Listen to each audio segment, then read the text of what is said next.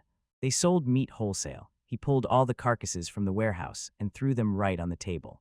Because of this, it began to crack, and at that moment the loudspeaker in the room announced. They reported that Meat Prince had arrived. 3 men ran in and exclaimed, "What is this wall of meat?" The adventurer replied that they said it was supposedly dark orc meat.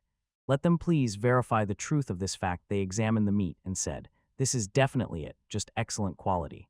Another man remarked that his gut told him the meat was tasty. There was no doubt that the Meat Prince had brought it just now.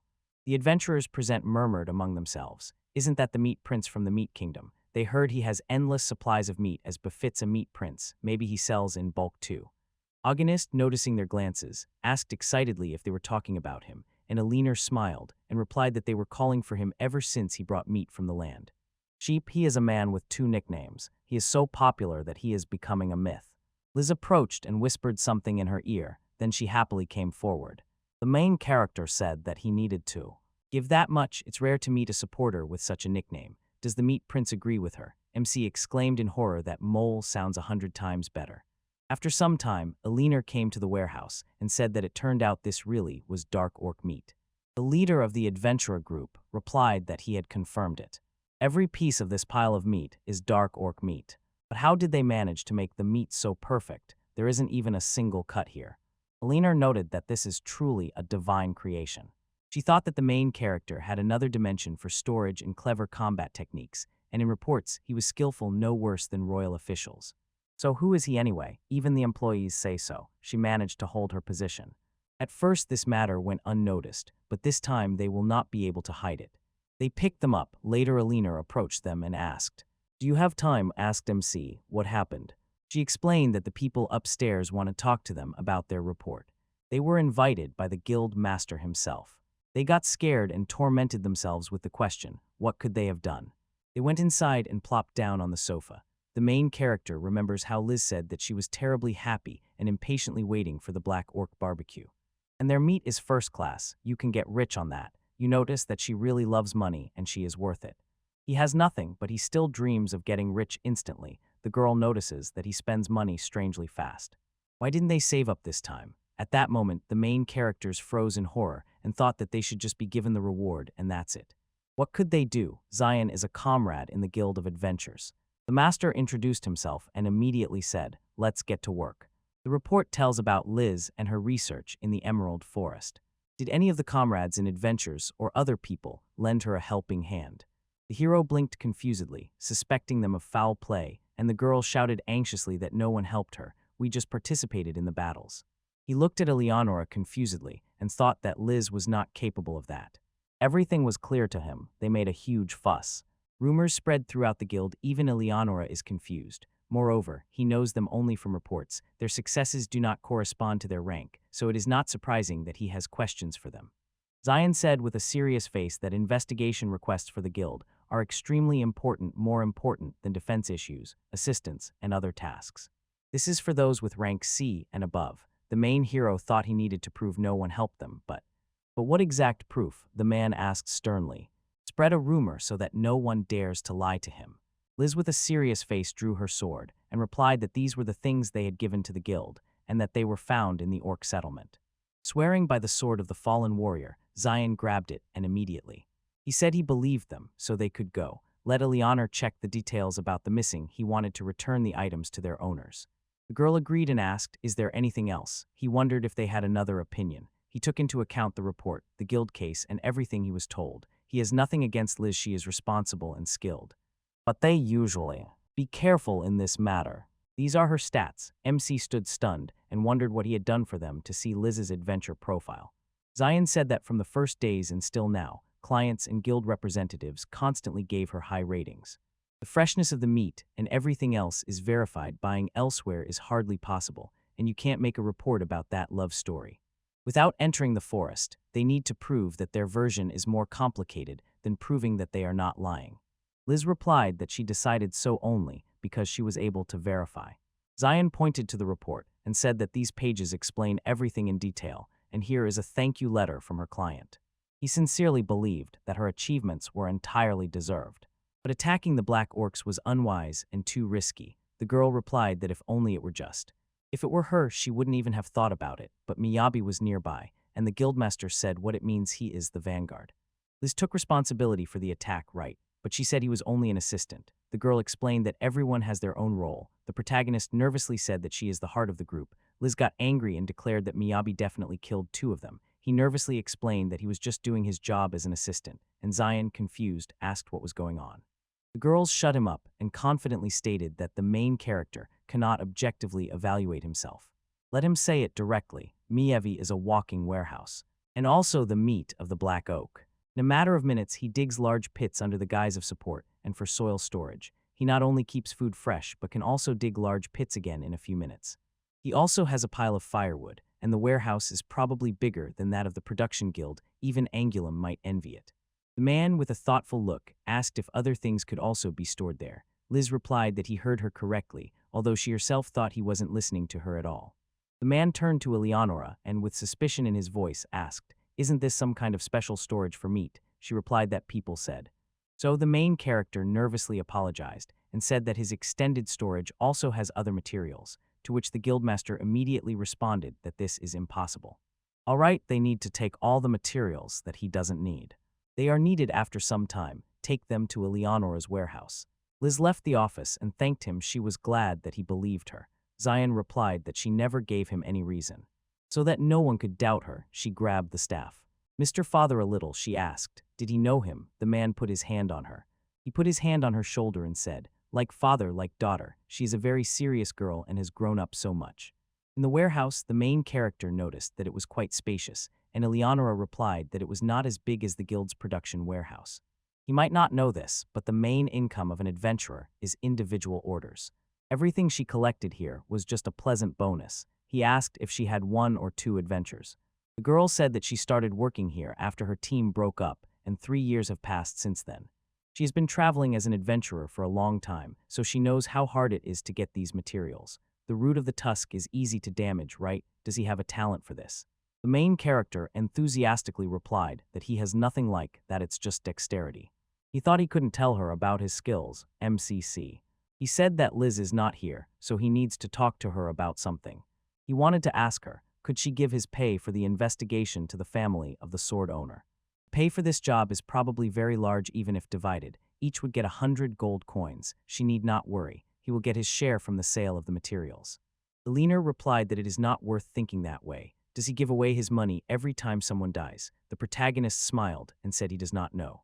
He does not know what will happen in the future, but this time he wants to do it. This is his way to reconcile with himself, and he does not want to delay it. He is doing it for his own good. The girl quickly noted that she did not say it was bad. He could have gone bankrupt. They managed to get people to donate half of their fee to the family left in grief. But not the whole amount. Sometimes collections were announced for families left in grief. All right, this time they will do it. Please let him remember, this fee is a fair reward for those who risk their lives. Refusing the reward so easily is a disrespect to other adventurers. MC agreed and sincerely thanked her 2 days later. Together they came to the guild again. Eleonora, holding a document in her hand, said that here are the details of the evaluation of this request. Please let them take these 3 sacks of gold. She had already checked 3 times, so don't worry. The hero was shocked when he said it was 1 million. Even if divided in half, it would be 455 million. That's exactly how much he earned in a year at home. Nalan reported that he said they would split the fee themselves, and she would accept their decision. He thanked her and thought that the commission would be written off as a fee for the visit, and hoped that it would help at least a little.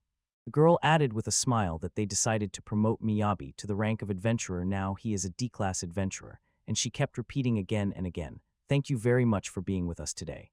He spat out the drink in shock. Liz explained that it was all dirty. He apologized nervously and began to explain. He was just very surprised. Why D, not E? Eleanor replied that it is rare for an assistant to immediately rise 2 ranks, and this promotion was given for contribution to the guild. And hope for the future. This is the guildmaster's wish. Moreover, the news that he was only F rank caused so many unnecessary quarrels. They earned more money than a typical B-level adventurer, and MC was sure this would definitely provoke a public reaction. He thanked her, smiling.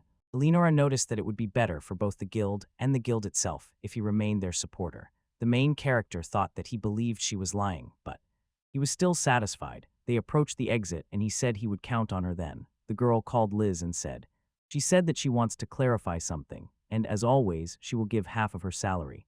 But did she really want to do it anonymously? She excitedly covered her mouth with her hand and exclaimed that Miyabi was right here. They had just discussed everything. Eleonora apologized, smiled, and remarked that she was very forgetful.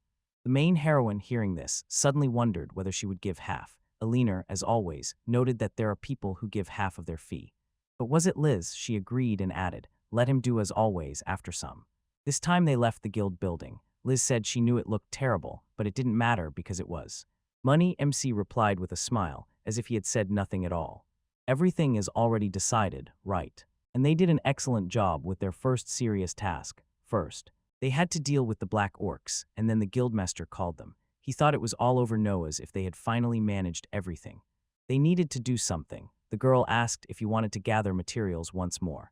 He smiled broadly and said that she was mistaken. They would celebrate the victory. After some time, they entered a restaurant of signature Chinese dishes.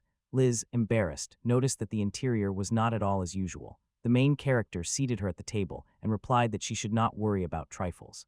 Let her eat whatever she wanted while he cooked the meat. She asked if she could do everything herself. He answered that he wanted to cook, so no. Liz was surprised that he was spoiling her. She took the food and could not understand what it was.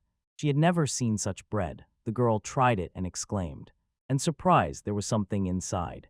She smiled and said that it was a steamed bun perfect for the cold season, and inside were tasty cubes of meat that melted in the mouth, right. Liz admired how the spicy sauce and the sweetness of the dough perfectly matched each other. The dough was soft and fluffy.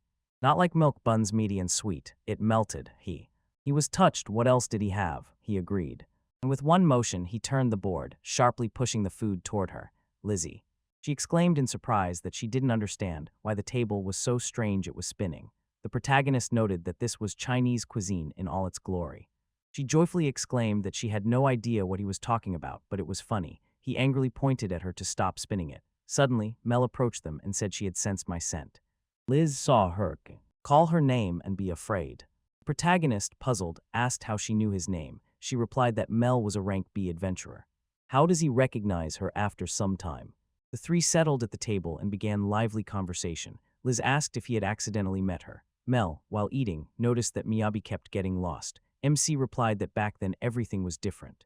She shouted to him and said that the blacksmith was behind him. He asked why Mr. Weiss was looking for him. Liz, hearing this, asked in wild shock, do they know this man, and does he even know who he is?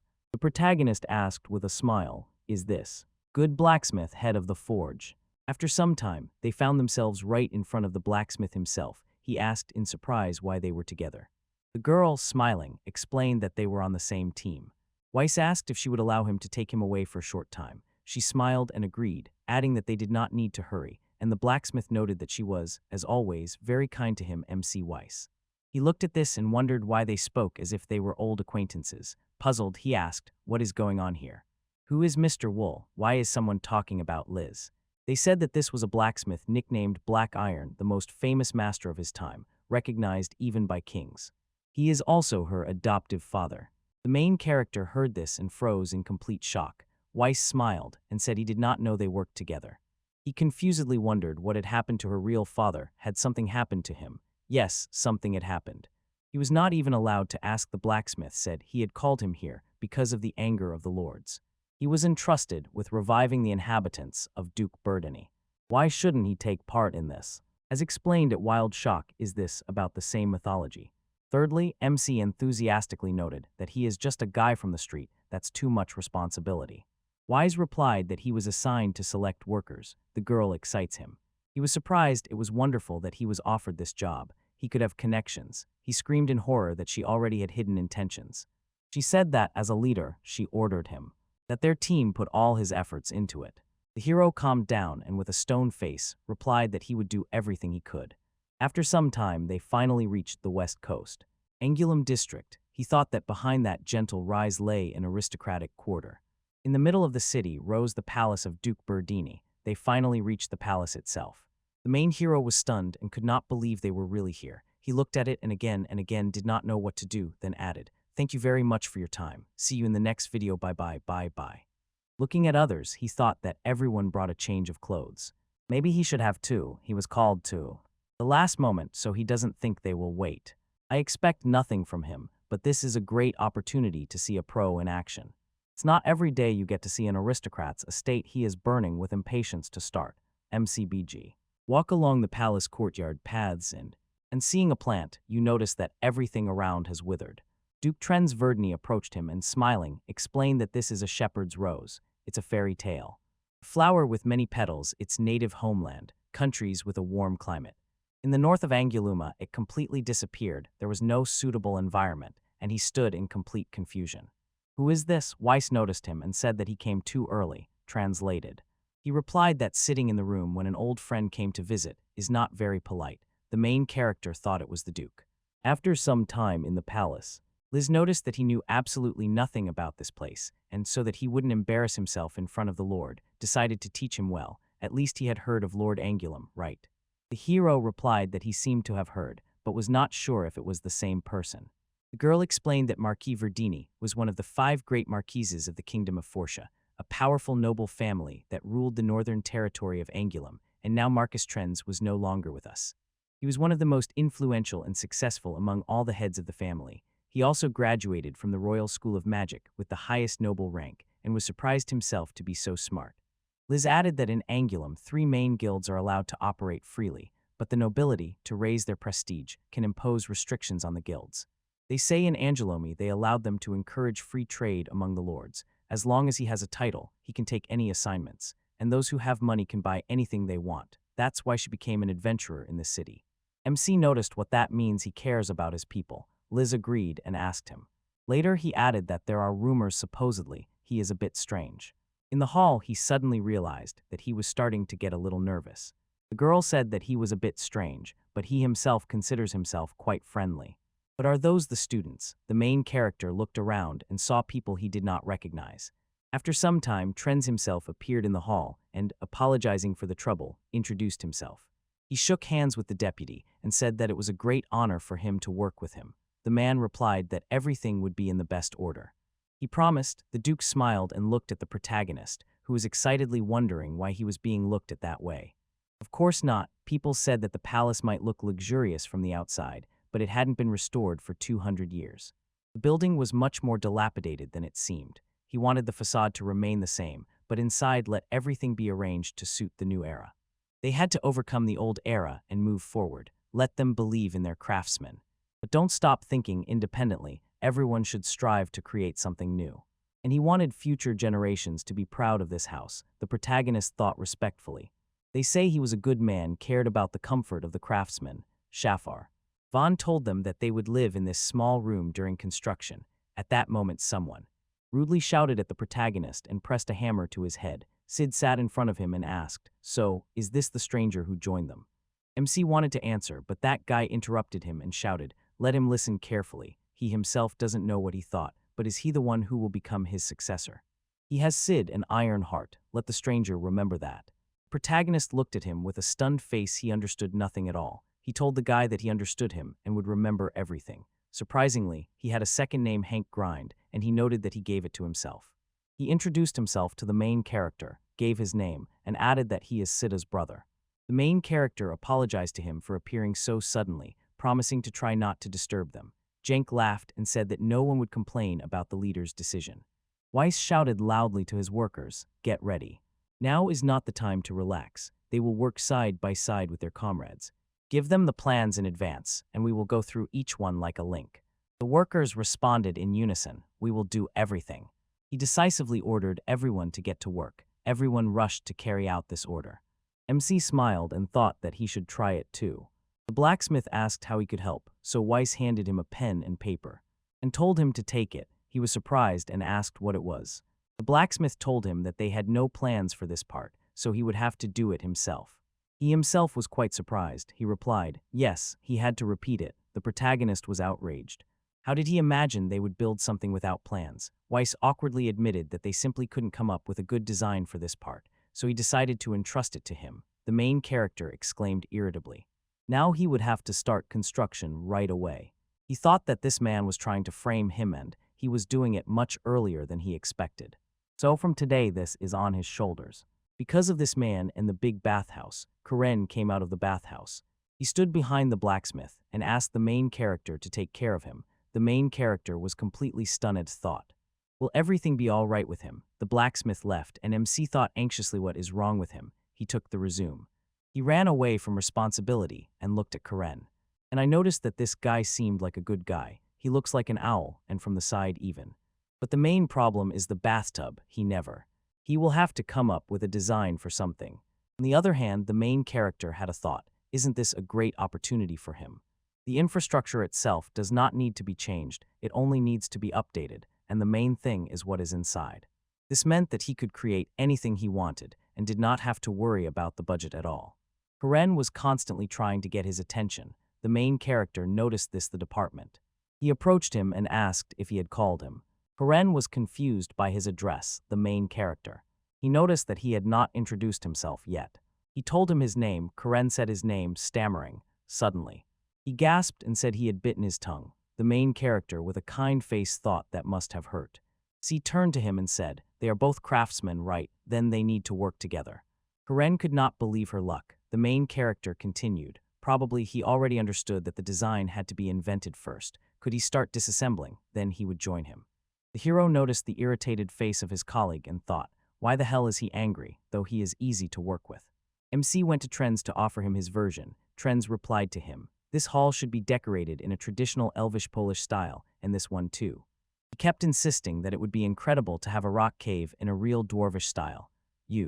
Everything turned out to be quite trivial when it came to the main character's idea. The main character was surprised. His proposal was rejected. He found it funny and tried. He wanted to surprise him with it. Just at that moment, the maid informed him that dinner was served, and the protagonist thanked her. She heard the Duke say that he would like to see something unconventional, something he had never seen before. He thought with surprise, so his favorite fantasy architecture, which impressed him so much in the game, would look quite ordinary here. The world very much resembled the fantasy games from his world. Dreamworld, the game to which he had devoted so much of his time, was the pinnacle of all these fantasy games. What new could he bring to this world, which so much resembled the game Dreamworld? When the hero returned to his workplace, and Karen noticed that he was already there. The main character looked at what needed to be done and thought sadly, as he had assumed there was still a lot of work here. He saw that Karen had loaded a bunch of materials into the cart and exclaimed, This is too much. He doesn't need to carry such heavy things. Let him just use the inventory. Karen asked him in surprise. Inventory, said the main character. But just don't tell him he doesn't have an inventory, Karen exclaimed. Exactly. He does have an inventory. He added that he also had a lunchbox there. The main character asked him in surprise, lunchbox. Karen replied affirmatively and added that there is also hot and tasty food there. The hero asked sadly, is that all there is? The assistant answered him that yes. The main character remembered Lisa's words. She said that artisans were the least fortunate among all manufacturing professions. He glanced at Karen and noted to himself, so this is it all that he can fit in the inventory. It was very little. He asked the assistant if he could lend me that hammer he was holding for a second, when Karen handed him the weapon. The main character once hid it and a small explosion occurred, clearing the floor. The assistant was so surprised he almost blurted out, what? He couldn't understand how weak craftsman's skills were in the evening. The main character was sitting over the drawings. Karen addressed him, teacher. He irritably told her not to call him that. The assistant contradicted him, but for him, he had already become a teacher. The main character's thoughts are sarcastic. Where did his stuttering go? Karen continued to watch in all the way. He smashed the floor with one blow was forever etched in his memory. He asked him how he learned this special technique. Karen noticed that even he envied him. So how did he learn it? Strange where talent can lead. The main character covered his face with his hands, and in despair he thought it was already time to sleep. He answered the boy. He would not have called it that. Talent, even he can do it. Karen was surprised. What did he say? MC asked him. He didn't even try right, so everything is possible. Karen couldn't believe her eyes, even he managed to do it next. On the day they finished dismantling, the protagonist said he never thought he would ever destroy so much. Karen noted, "Yes, we did it insanely, frighteningly fast." He turned to the protagonist and said he had a question for him. The protagonist asked, "What is it?" Karen led him to the room. They looked inside. The assistant asked him, "Does he know what this place is for?" The protagonist glanced around the space and saw a container, a bucket, and a few more devices, after which he replied that he had never been here. Trends noted, "This place is for boiling water."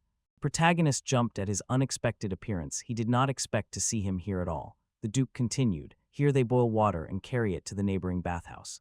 The protagonist noticed this with surprise. The water was not flowing. The Duke explained to him that it was brought here from the well in the yard, and MC said discouragingly that it was very inconvenient.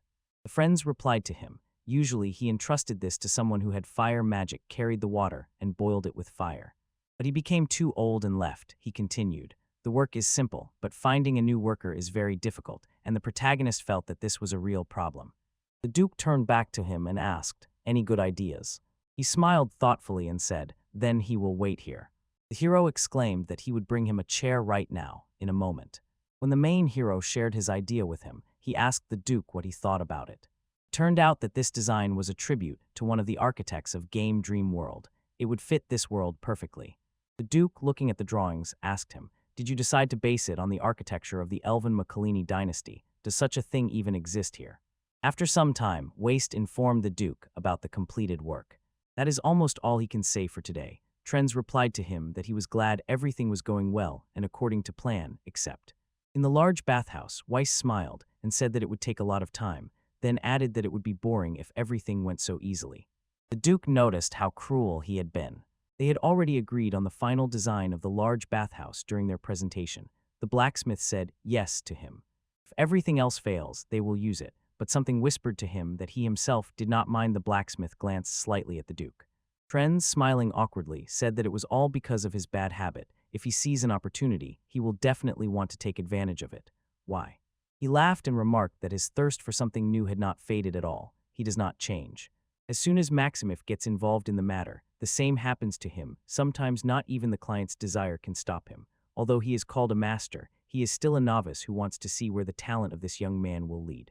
The Duke smiled and noted, "They seem a bit confident, but since Master Weiss is watching over them, he will wait."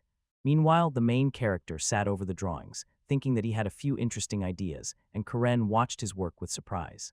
Meanwhile, Eleonora sat in the park and immersed herself in a book. Liz ran up to her and apologized for making her wait. Ellen, or said that it was nothing, since she had only arrived a few minutes ago. The cute outfit suited her very well. She thanked her joyfully. She had spent a lot of money on it. They had not seen each other for a very long time, so she decided to wear something different, not her usual adventure clothes. She usually did not buy such things, but now with Miyabi nearby, she decided it was not scary. Moreover, using someone else's spatial storage as a wardrobe seemed not very good to her, and Eleonora asked in surprise. "Really?" And Liz noted that since Miyabi did not mind, everything was fine. Eleonora said that since we're talking about him, he had not been seen in the Adventurers Guild for a long time. Eleonora exclaimed that was exactly what she meant. After all, he was going to start repairing the Duke's estate. As the main character says, this is already the third day in a row. They keep bringing him projects all the time, but he keeps refusing again and again. They postponed them for the third time, so the bathroom renovation didn't get anywhere. During this time, he realized only one thing. Almost all the fantastic architecture from the game is already. Miyabi was standing in the Duke's residence library and exclaimed, "What an impressive collection here." There was nothing special to do, so Karen was taken by another team, and Tren said he wanted to see something he had never seen before. The Magister quickly skimmed through the books and asked dissatisfiedly what this vague task was. He needed to be more specific. Trens noticed that he seemed to be taken the wrong way and replied that he thought so too. This sharply took him back to those times. Miyabi said he did everything according to the client's wishes. He decisively rejected this, saying that this was not what he wanted. The man bit off a piece of food and calmly said that there was nothing strange about it. Sometimes the client's ideas and his are completely different, and sometimes the client just changes his wishes on the fly. The protagonist shouted towards the slasher. "He doesn't read minds, he is not a psychic." He replied, "That's why it's so important to listen to the client, what he needs and what he wants. You have to be able to feel to understand." "What's on your client's mind, Miyabi?" "I think, like his client, he understood everything." He gets confused as soon as he starts thinking about it, and there is so much luxury around that his head is spinning. He approached something below and became thoughtful. Maybe if he looks from the outside, he will be able to understand it, the protagonist. I will start going down the stairs, when Suddenly Alicia shouted to him and said that there is nowhere to start the renovation, no place has been designated. The obvious said confusedly that he was a little lost, and she apologized. But going beyond the renovation zone. This was forbidden, the main character. He began to climb the stairs, and Alicia asked where he was going. He replied to the bathroom, and she said that this room was in the next to that building and she would take him there. Miyabi smiled and said, "She's probably insanely busy, so she could just tell him where to go." Alicia, dissatisfied, insisted that she take him herself. He followed her and thought, what is going on here? Robbie smiled and said that he was from the construction crew and was eagerly awaiting the result. What a beautiful garden, so many roses. They bloom at this time of year, right? She agrees. And the main character gradually began to fall behind her. He felt awkward, as if he were visiting an acquaintance of an acquaintance whom he did not know at all. He could not stand this silence. She was already seeing him off.